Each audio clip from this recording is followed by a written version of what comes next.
Did you ever go to the Yiddish theater? Very young. I don't remember. But there is a story about when I was in my mother's belly. Would you like to hear that one? Yes, please.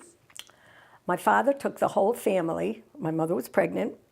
My father took the whole family to the Yiddish theater. And they came out, and my father went over to the car, and he put the key in, he turned, didn't open. He says, "What's wrong?" And my father, "There's something wrong." He says, "Well, break the window." They knocked out the window. They all got in the car, and my brother said, "Pa, did we get new seat covers?" And he said, "We're in the wrong car." So the family got out, and of course my mother was pregnant with me, and as she was running, she was dribbling because, you're pregnant and she was dribbling, so she told me this story a million times because it was me, but I didn't know it.